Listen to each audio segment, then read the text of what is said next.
अगर आपको कुछ अलग हटके कुछ यूनिक बहुत ही ज़्यादा टेस्टी चटपटा बनाना है तो आज का ये न्यू स्नैक्स आपके लिए है। और यकीन मानिए मेहमानों को भी सर्व करेंगे तो मेहमान भी पूछेंगे कैसे बनाया। आज मैं आपके साथ शेयर करने जा रही हूँ बहुत ही यूनिक नए स्टाइल का सुपर टेस्टी नाश्ता, जिसके आगे आप समोसा खाना भी छोड़ देंगे।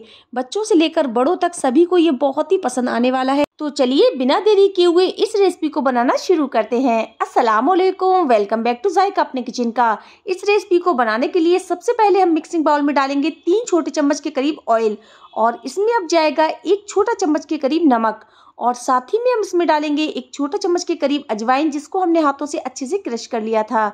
और अब मैं इसमें ऐड करूंगी 1 छोटा चम्मच के करीब कलौंजी, और साथ ही में हम इसमें ऐड करेंगे 1.5 कप के करीब मैदा। आप चाहे तो इसको गेहूं के आटे से भी बना सकते हैं। तो यहाँ पर हमने मैदा का इस्तेमाल किया है। 1 कप के करीब हमने मैदा डाल दी थी और आधा कप मैदा हम और डाल रहे हैं। तो यहाँ पर हमने टोटल 1.5 कप के करीब मैदा का इस्तेमाल किया है, और इसको हम हाथों से अच्छे से मिक्स कर लेंगे ताकि जो मोयन है वो इसमें अच्छे से मिक्स हो जाए।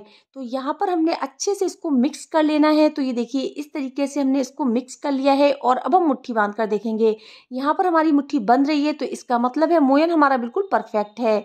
तो चलिए अब हम इसमें डालते हैं पानी। स्टार्टिंग में हम इसमें थोड़ा पानी डालेंगे और इसको हाथों से अच्छे से मिक्स कर लेंगे। अगर हमने ज़्यादा पानी डाल दिया तो आटा जो है वो गीला हो जाएगा।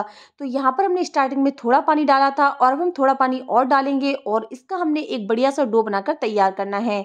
तो यहाँ पर हमने आटे को एकदम सख्त लगाकर तैयार करना है, जैसे कि हम पूड़ी का आटा लगाते हैं ना, ठीक उसी तरह से हमने इसका आटा लगाकर तैयार करना है। तो यहाँ पर हमने अच्छे से इसको मसल कर तैयार करना है ताकि इसमें एक भी क्रेकल ना रहे, मतलब जो आटा है वो अच्छे से चिकना हो जाए। तो आटे को हमने अच्छे से मसल कर गूंद कर तैयार कर लिया है, और इसको हमने कवर करके 10 मिनट के लिए रेस्ट के लिए रख देना है। तो चलिए जब तक हम चलते हैं आगे। तो यहाँ पर हमने 3 मीडियम साइज के आलू लिए हैं, जिनको हमने उबाल कर इनका छिलका उतार लिया है। तो यहाँ पर हमने एक कद्दूकस की हेल्प से आलूओं को कद्दूकस कर लेना है। तो यहाँ पर आप इस बात का ध्यान रखें कि आप जब भी आलूओं को उबालें और आलूओं को आपको कद्दूकस करना है तो आलूओं को हल्का सा टाइट रखें, इससे जो आलू है वो अच्छे से कद्दूकस हो जाएंगे। तो आलूओं को जब हम इस तरीके से कद्दूकस करेंगे ना, तो आलूओं में एक भी लम्स नहीं रहेगा, और ये बहुत ही ईजी तरीका है आलूओं को कद्दूकस करने का। तो यहाँ पर हमने सारे आलूओं को कद्दूकस कर लेना है, और इसमें ऐड करेंगे हम कुछ मसाले। तो सबसे पहले हम इसमें डालेंगे 1 छोटा चम्मच के करीब नमक, और इसमें जाएगा 1 छोटा चम्मच के करीब लाल मिर्च पाउडर, और साथ ही में हम इसमें ऐड कर देंगे 1 छोटा चम्मच के करीब गरम मसाला। आप चाहे तो इसकी जगह चाट मसाले का भी इस्तेमाल कर सकते हैं। और इसमें हम डालेंगे 1/4 चम्मच के करीब हल्दी पाउडर, और साथ ही में इसमें जाएंगी 2 हरी मिर्चें जिसको हमने फाइन चॉप कर लिया था, वो हम इसमें डाल देंगे। थोड़ा सा हरा धनिया, तो यहाँ पर आप मिर्च अपने हिसाब से कम या ज़्यादा भी कर सकते हैं।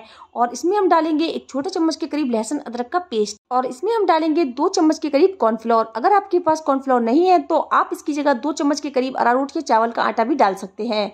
और इसको हमने हाथों से अच्छे से मिक्स कर लेना है, जैसे कि हम आटा गूंथते हैं ना, ठीक उसी तरीके से हमने हाथों से इसको अच्छे से मिक्स करना है। आलूओं को हमने मसालों के संग अच्छे से मिक्स कर लिया है, और इसका एक डो बनाकर तैयार कर लिया है। अगर डो आपके हाथों में चिपक रहा है तो आप हाथों में थोड़ा सा ऑयल लगा लीजिए, और इसमें हम डालेंगे 1 चम्मच के करीब सफ़ेद तिल। अगर आपके पास नहीं है तो आप इसको स्किप कर सकते हैं। और तिलों को भी हमने अच्छे से इस डो में मिक्स कर लेना है। डो को हमने अच्छे से मिक्स कर लिया है, और डो हमारा एकदम परफेक्ट बनकर रेडी हो चुका है। तो चलिए जब तक हम चलते हैं आटे की तरफ। आटे को रेस्ट करते हुए 10 मिनट हो चुके हैं। तो चलिए आटे को हम उठा लेते हैं और ले चलते हैं काउंटर की तरफ। तो यहाँ पर हमने काउंटर पे आटा ले लिया है। आटे को हमने काउंटर पर रखना है, और इसको हमने 2 पार्ट में डिवाइड करना है। तो यहाँ पर हमारा जो आटा है वो अच्छे से सेट हो चुका है, और आटे के हमने 2 पार्ट कर लेने हैं। एक पार्ट को हम उठाकर रख देंगे, और एक पार्ट की हमने लोई बनाकर तैयार कर लेनी है। तो लोई हमारी बनकर रेडी हो चुकी है, और इसके ऊपर हमने डालना है थोड़ा सा सूखा आटा। सूखा आटा डालने के बाद हाथों से हमने हल्का सा इसको चपटा कर लिया है, और बेलन की हेल्प से हम इसको बेल कर एक रोटी बनाकर तैयार करेंगे। तो यहाँ पर हमने एक बड़ी रोटी बनाकर तैयार करनी है, जैसे कि हम नॉर्मली घर में रोटी बनाते हैं, उससे भी ज़्यादा पतली हमें रोटी बनाकर तैयार करनी है। तो यहाँ पर हमने एकदम बड़ी साइज़ की रोटी बनानी है, और एकदम पतली रोटी बनाकर तैयार करनी है।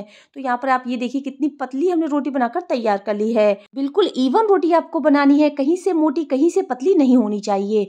और यहाँ पर हमने जो आलू का मिक्सचर बना के रखा था उसको हमने इसके ऊपर रखते जाना है, और इसको हमने हाथों से अच्छे से फैला लेना है। और मिक्सचर को हमने पूरी रोटी पर अच्छे से फैला लेना है। अगर मिक्सचर आपके हाथों में चिपक रहा है तो आप हाथों में थोड़ा सा ऑयल लगा लीजिए। तो यहाँ पर हमने मिक्सचर को अच्छे से पूरी रोटी पर कवर कर लेना है। तो यहाँ पर हमने चारों साइड से मिक्सचर को अच्छे से फैलाते हुए कुछ इस तरीके से रोटी को कवर कर लिया है। रोटी को हमने अच्छे से कवर कर लिया है और एक साइड से हम इसको उठाएंगे और एक साइड से हम इसको रोल करते जाएंगे। तो यहाँ पर हमने अंदर को दबाते हुए कुछ इस तरह से इसको रोल करना है ताकि ये बाहर को ना निकले, और अंदर से हम इसको दबाते जाएंगे और कुछ इस तरह से हमने इसको रोल करते जाना है। तो यहाँ पर कुछ इस तरीके से हमने इसका एक रोल बनाकर तैयार कर लेना है और ये बहुत ही ईजिली बनकर तैयार हो जाता है। तो यहाँ पर हम इसको अंदर से दबाते हुए कुछ इस तरीके से इसका रोल बनाएंगे, ये देखिए। और रोल को बनाने के बाद हम हाथों से इसको पतला कर लेंगे। तो यहाँ पर हमने हाथों से अच्छे से इसको फैलाते हुए इस तरीके से इसको प्रेस करना है ताकि जो रोल है वो कुछ इस तरीके का पतला रोल बनकर तैयार हो जाए। और इसको पतला करने का मकसद ये भी है, जब हम ये बनाएंगे बहुत ही क्रिस्पी और शानदार बनेंगे। तो हम इसको कट कर लेंगे।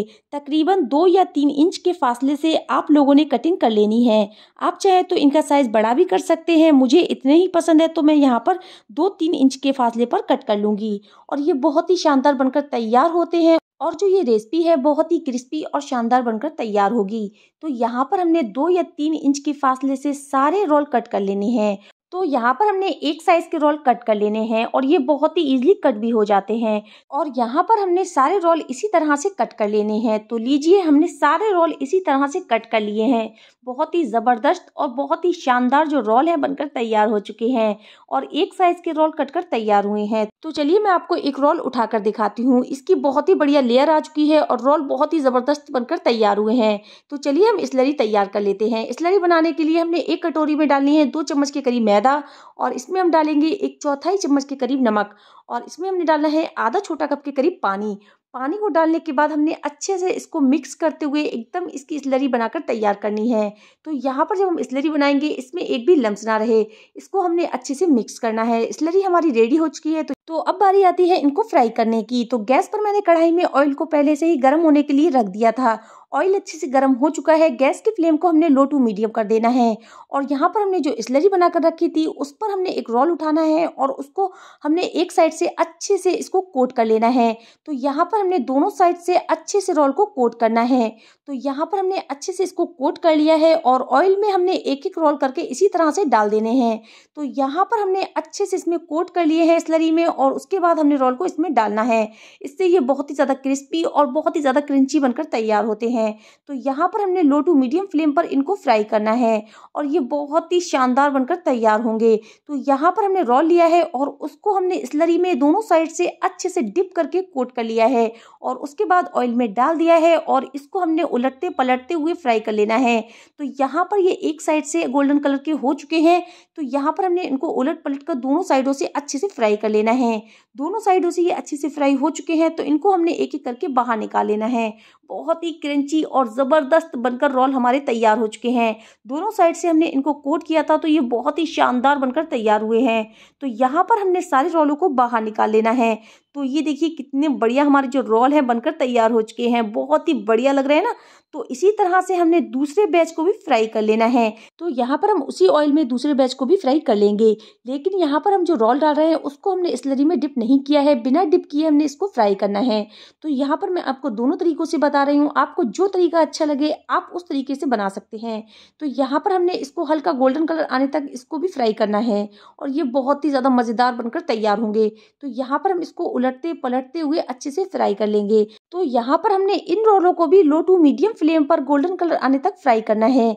तो यहाँ पर अगर आपको वीडियो अच्छी लग रही है तो प्लीज़ वीडियो को लाइक कर दीजिए और चैनल जायका अपनी किचन को सब्सक्राइब जरूर कीजिएगा। तो यहाँ पर हमारे इन रोलों का भी कलर हल्का हल्का सा गोल्डन आ चुका है और ये बहुत ही ज़्यादा क्रिस्पी और मज़ेदार बनकर तैयार हुए हैं। बहुत ही बढ़िया इनका कलर आ चुका है और इनको हम सर्व करेंगे। तो चलिए हम इनको गर्मा गर्म सर्व कर लेते हैं। आप इनको चाय के संग या टोमेटो केचप के संग भी सर्व कर सकते हैं। बहुत ही मज़ेदार हमारे रोल बनकर तैयार हुए हैं। तो चलिए बिना देरी किए हुए इसको सर्व कर लेते हैं। और ये लीजिए हमारे बिल्कुल तैयार है झटपट बनने वाले कुरकुरे और क्रिस्पी रोल। लग रहा है ना बिल्कुल टेम्पटिंग। चारों साइड से क्रिस्पी, टेक्सचर मज़ेदार। आप देख सकते हैं कि हमारे रोल कितनी आसानी से बने हैं, बहुत ही ज़्यादा खस्ता और क्रिस्पी बने हैं। अंदर का टेक्सचर देखिए, वाव कितने अमेजिंग लग रहे हैं, एक एक लेयर अलग। आप इसको टोमेटो केचप के संग सर्व कीजिएगा, बहुत ही ज़्यादा टेस्टी लगते हैं। तो यहाँ पर मैं आपको एक रोल उठाकर दिखा रही हूँ, देखिए कितनी बढ़िया इसकी जो लेयर है आई हैं, बहुत ही ज़्यादा टेम्पटिंग लग रहे हैं ना, बहुत ज़्यादा खाने में भी टेस्टी हैं। तो यहाँ पर मैं आपको दिखाती हूँ कितने ज़्यादा ये खस्ता बनकर तैयार हुए हैं। तो ये देखिए कितने बढ़िया लग रहे हैं ना, आप इसके आगे समोसे खाना भी भूल जाएंगे, बहुत ही ज़्यादा टेस्टी हैं। और इसकी फीलिंग आप देख सकते हैं, बिल्कुल मार्केट जैसी। जब आप इस तरीके से रोल बनाएंगे ना, तो यकीन मानिए कोई भी यकीन नहीं कर पाएगा कि ये आपने घर पर बनाए हैं, वो भी इतने कम सामान से। जिस तरह से मैंने इसका मसाला बनाकर तैयार किया है, आपको पता ही नहीं चलेगा ये आपने घर पर बनाए हैं। खस्ता क्रिस्पी ऐसी रेसिपी है जो खाए वो दीवाना हो जाए। आप देख सकते हैं कि ये कितने अच्छे से सीख चुके हैं। अगर आपने इसे एक बार मेरी स्टाइल से ये रेसिपी ट्राई कर ली ना, तो आप इसे रोज बनाने लगेंगे। सुबह का नाश्ता हो या शाम की चाय, आप इसे ब्रेकफास्ट में भी इंजॉय कर सकते हैं। अगर गर्मा गर्म चाय हो तो मज़ा ही आ जाए। तो जल्दी से अपने किचन में जाइए और इस रेसिपी को ट्राई कीजिए। अगर अच्छी बने तो मुझे प्यारा सा कमेंट करके ज़रूर बताइए। वीडियो को पूरा वॉच कीजिएगा और एक स्माइल के साथ लाइक का बटन ज़रूर दबाइएगा और अपने फैमिली फ्रेंड्स में इसको ज़रूर शेयर कीजिएगा। और प्लीज़ मुझे सपोर्ट करने के लिए चैनल जायका अपनी किचन को सब्सक्राइब ज़रूर कीजिएगा।